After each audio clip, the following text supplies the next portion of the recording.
Hari ini kita akan belajar kimia sambungan dari materi minggu lalu. Materi minggu lalu itu menjelaskan tentang penggolongan daripada hidrokarbon.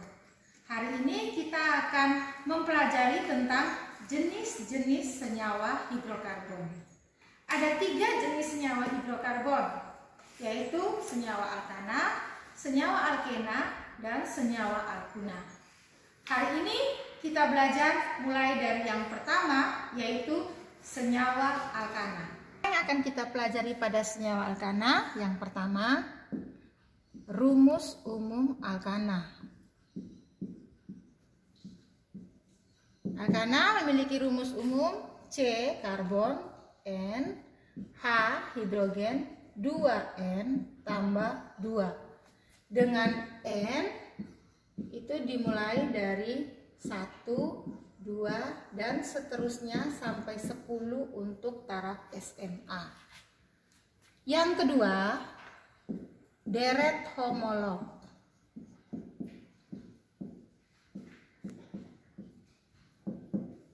Pada deret homolog itu berisi rumus molekul daripada alkana, nama alkana rantai lurus, dan struktur alkana rantai lurus.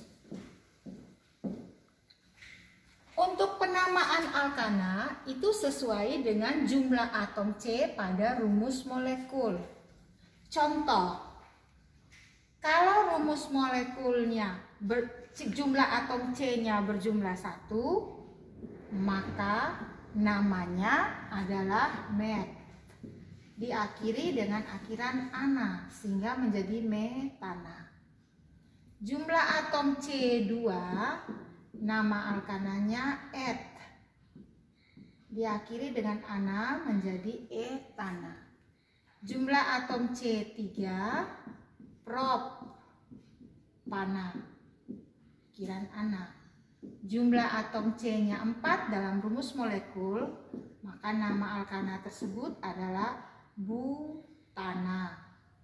Jumlah atom C-nya 5, namanya pentana. Jumlah atom C6, namanya heksana. Jumlah atom C7 namanya heptana.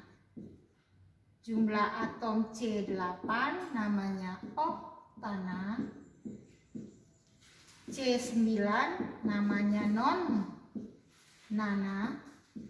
Ingat selalu diakhiri dengan akhiran ana.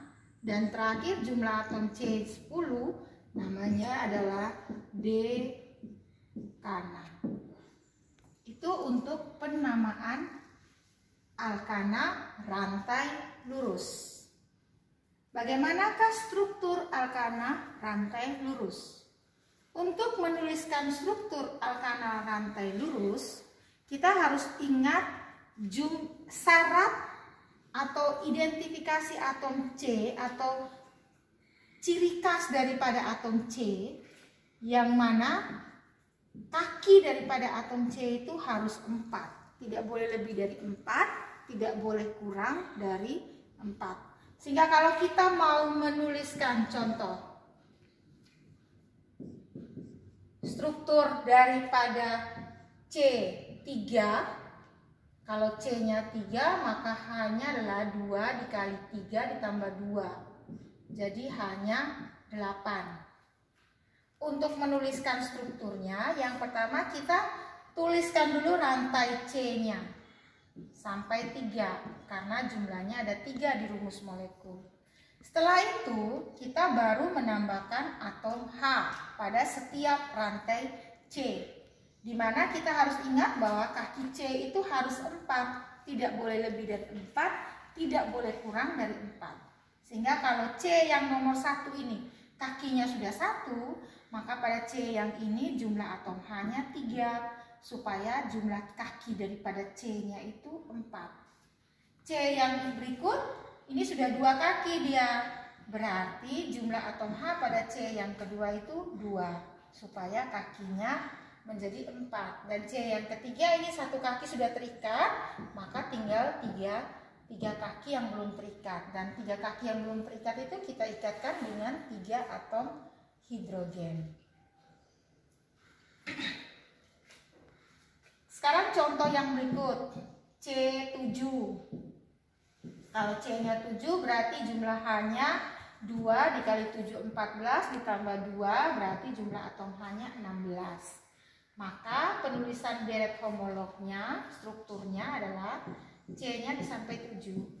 4, 5, 6, 7. 1, 2, 3, 4, 5, 6, 7. C yang pertama sudah terikat satu kaki, maka sisa 3 kaki yang belum terikat.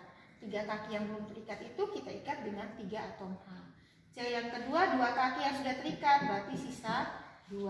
C yang ketiga begitu juga, keempat, kelima, keenam. C yang ketujuh hanya 1 kaki, berarti C yang ketujuh jumlah atom H-nya 3. Oke, sekarang coba kalian menuliskan deret homolog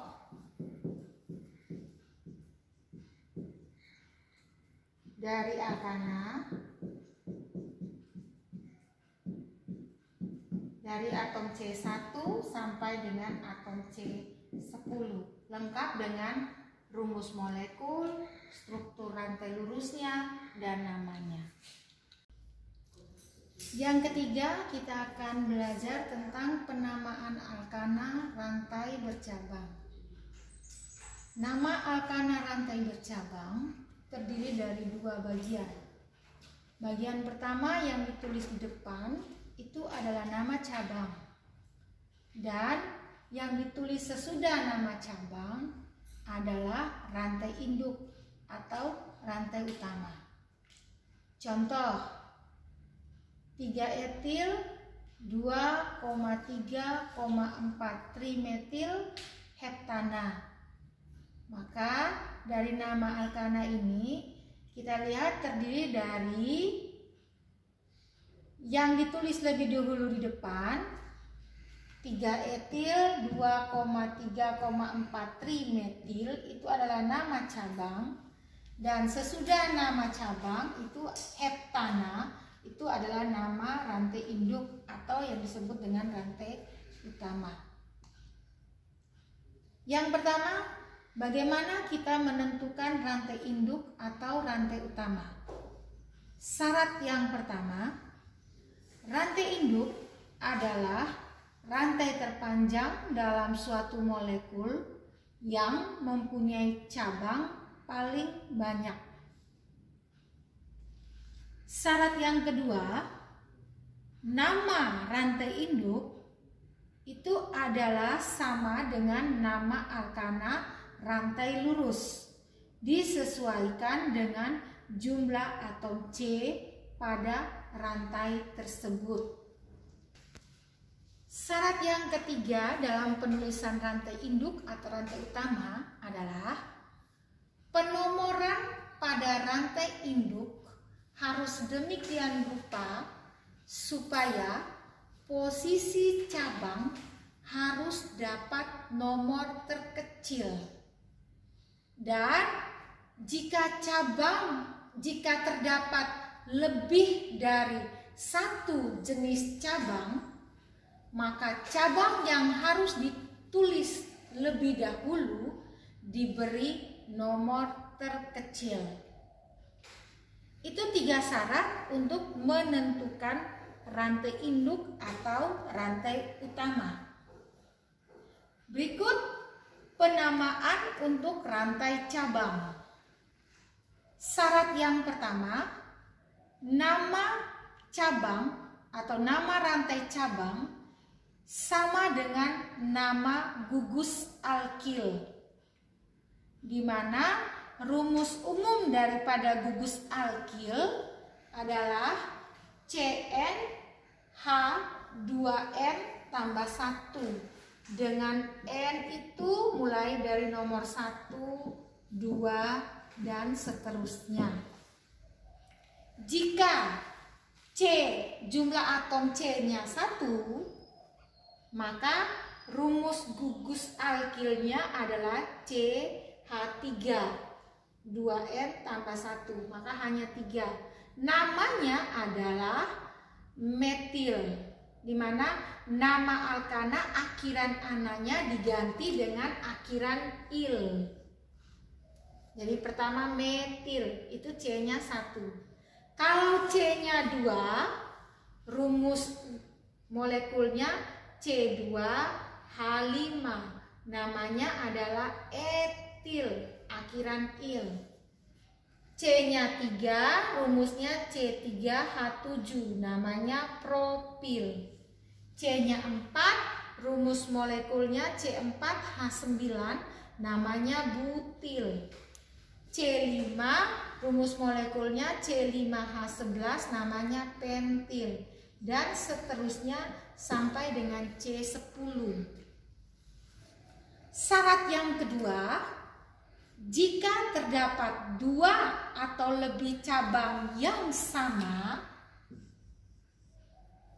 dalam satu rantai induk, maka jumlah cabang yang sama dinyatakan dengan awalan. Jika jumlah cabangnya yang sama ada 2, contoh jumlah cabangnya metil-metil, maka jangan disebut metil-metil, tetapi cukup diberi awalan di, menjadi dimetil. Kalau ada 3 jenis cabang yang sama, maka diberi awalan tri. Kalau ada 4 jenis cabang yang sama, maka diberi awalan tetra. Kalau ada 5 cabang yang sama, maka diberi awalan penta, dan seterusnya sampai 10. Dan syarat yang ketiga, jika terdapat 2 atau lebih cabang yang berbeda, maka cabang yang ditulis lebih dahulu disesuaikan dengan urutan abjad dari nama cabang tersebut. Contoh, cabangnya ada etil, ada metil, maka namanya harus ditulis etil lebih dahulu, baru metil. Mari kita perhatikan contoh berikut. Ada struktur molekul alkana seperti ini. CH3 rangkap 1, CH2 rangkap 1, CH2 rangkap 1, C, cabang CH3, cabang C2H5, rangkap 1 CH, cabang CH3, cabang rantai CH3. Sesuai dengan syaratnya tadi, maka yang pertama kita harus menentukan rantai utamanya dulu, atau rantai induknya. Dalam menentukan rantai utama atau rantai induk, kita harus memperhatikan syarat-syaratnya. Kalau ada molekul yang seperti ini, maka yang pertama kita harus merombak dulu C yang ada 2 dan H yang ada 5 ini. Seperti ini. CH3, CH2, CH2, C, CH3. Yang ini dirombak, C-nya ada 2. Hanya kita lihat C yang ini kakinya sudah 2, berarti jumlah H-nya C yang ini 2. Dan C yang ini kakinya 1, berarti jumlah H C yang ini ada 3. Sudah dirombak, kemudian ini CH, cabang, CH3, CH3. Kalau sudah posisinya seperti ini, sekarang yang berikut, langkah yang berikut, kita menentukan rantai yang terpanjang. Menentukan rantai yang terpanjang. Kita lihat di sini rantai terpanjangnya 1, 2, 3, 4, 5, 6. Itu kalau lurus. Bisa juga ini jumlahnya 6. Bisa juga 1, 2, 3, 4, 5, 6. Ini juga jumlahnya 6. Jadi yang terpanjang di sini yang jumlah rantai karbonnya 6. Di antara dua rantai yang terpanjang ini kita harus lihat yang manakah yang memiliki cabang paling banyak. Kalau kita memilih rantai utamanya seperti ini, maka kita lihat cabang daripada rantai utama atau rantai induk ini hanya ada 1, yaitu yang ini, dan 2, yang ini. Tetapi kalau kita memilih rantai utamanya lurus seperti ini, maka kita lihat di sini rantai utama atau rantai induk ini memiliki 3 cabang, yaitu 1 cabang yang ini, 2 cabangnya ini, dan 3 cabang yang ini.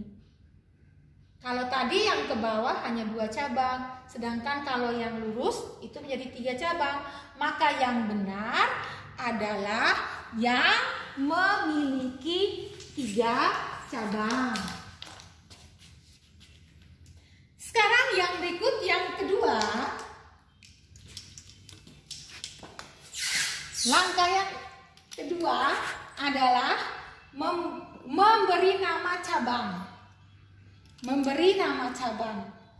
Nama cabang itu sama dengan nama alkil. Berarti tadi sini cabang yang pertama kita lihat yang ini, C-nya 1, maka nama cabangnya adalah metil. Cabang yang ini C-nya 1 juga, maka namanya metil. Sedangkan cabang yang di sini C-nya ada 2. 1, 2. Hanya ada 5, 2 tambah 3, 5.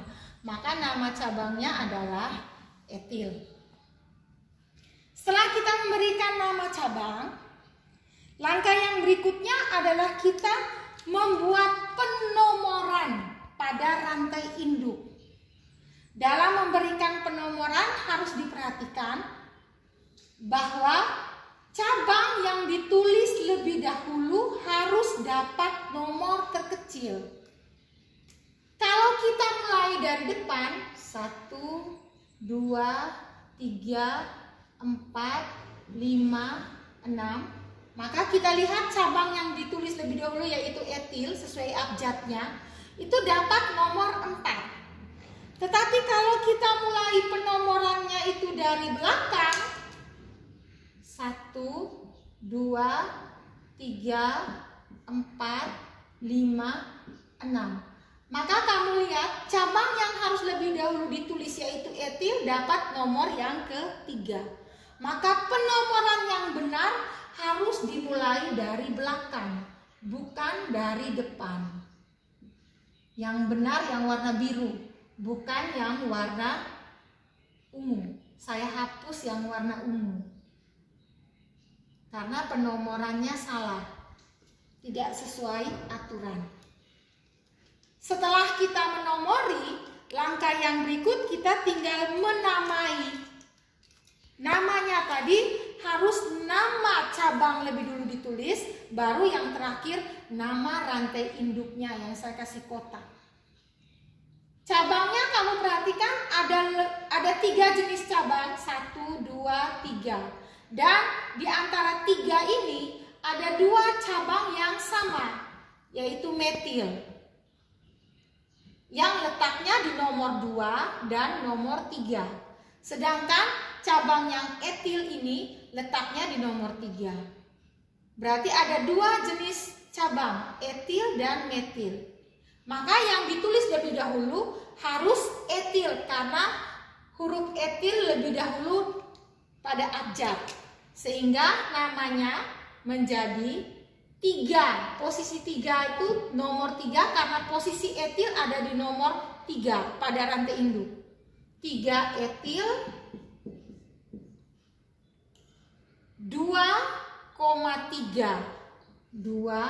karena posisi metil ada di rantai induk nomor 2 dan nomor 3. Karena ada lebih dari 1 jumlah cabangnya, maka diberi awalan dimetil. Cabangnya sudah selesai semua, baru yang terakhir diikuti dengan nama rantai induknya. Karena jumlah rantai induknya ada 6, maka namanya adalah heptana. Maka nama dari struktur molekul di atas namanya adalah 3-etil 2,3 dimetil heptana. Baik, ini ada contoh yang berikut, contoh yang kedua. Kalau ada contoh seperti ini, maka yang pertama kita harus merubah dulu rumus alkana ini ke rumus bangunnya. Jadi cara merubahnya, kita ingat bahwa kaki C itu 4, tidak boleh lebih dari 4, tidak boleh kurang dari 4. Yang di dalam kurung itu menandakan bahwa ini adalah cabangnya. Jadi yang pertama di sini rantainya adalah CH. CH, karena kaki C itu 4, maka 1 sudah dengan C di sebelah. Maka yang 3-nya, yang 2-nya, karena 1-nya H di sini, itu cabangnya adalah CH3, CH3 yang di dalam kurung. Jadi CH3-nya ada 2. Kemudian kita lanjut ke sini C. Ingat kaki C itu ada 4, sehingga 1 kaki ikat dengan C yang CH. Berarti tinggal 2 kaki yang belum terikat. Berarti kita ikat dengan CH3 yang ada di dalam kurung. Lanjut ke CH. Nah, ini tidak ada kurung. Bagaimana kita menentukan? Menentukannya kaki tadi, kaki C. Kaki C sudah 1, sudah 2. Nanti 3-nya itu dengan CH3. Dan 1-nya lagi dengan C2H5. C2H5 ini sendiri kita harus langsung pisahkan. Langsung pisahkan menjadi CH2, CH3. Dengan demikian kita bisa menentukan langkah yang selanjutnya adalah menentukan rantai terpanjangnya sebagai rantai induk atau rantai utama. Hitung 1, 2, 3, 4, 5. 5 kalau lurus. 1, 2, 3, 4, 5, 6. Berarti rantai yang paling panjang adalah 6, sehingga rantai utama atau rantai induknya demikian. Setelah itu, ini di luar rantai induk adalah rantai cabang. Maka rantai cabangnya ada 1 CH3, 2 CH3, 3 CH3, 4 CH3. Dan jenis cabangnya sama, metil, metil, metil, metil. Langkah yang selanjutnya adalah kita membuat nomor, menomori rantai utama atau rantai induk. Dalam penomoran, cabang harus dapat nomor terkecil. Jadi kalau kita tulis nomornya dari belakang, 1, 2, 3, 4, 5, 6, maka cabangnya ini akan terletak di nomor 3, nomor 4, dan nomor 5. Sekarang kalau kita penomorannya dari depan, 1, 2, 3, 4, 5, 6. Perhatikan, kamu lihat cabangnya itu nanti terdapat pada nomor 2, nomor 3, dan nomor 4. Berarti penomorannya yang benar harus dimulai dari depan, tidak boleh dimulai dari belakang. Supaya apa? Supaya cabangnya dapat nomor terkecil. Sehingga yang warna ungu ini saya hapus. Nah, dengan demikian kita sudah bisa menamai struktur ini atau molekul ini. Cabangnya semuanya metil, berarti satu jenis, sejenis. Tetapi ada 4 cabang, maka Karena sejenis kita memberi awalan. Karena jumlahnya 4 maka awalannya tetra. Jangan lupa letak nomornya 2,3. 3 ini ada 2. Berarti koma 3 lagi, koma 4, ada 4. 1, 2, 3, 4. Awalannya tetra. Namanya metil. Sudah selesai semua cabangnya. Sekarang nama yang terakhir adalah rantai utama. Karena 6, maka namanya adalah heksana. Sehingga nama alkana ini bernama 2,3,4 tetrametil heksana.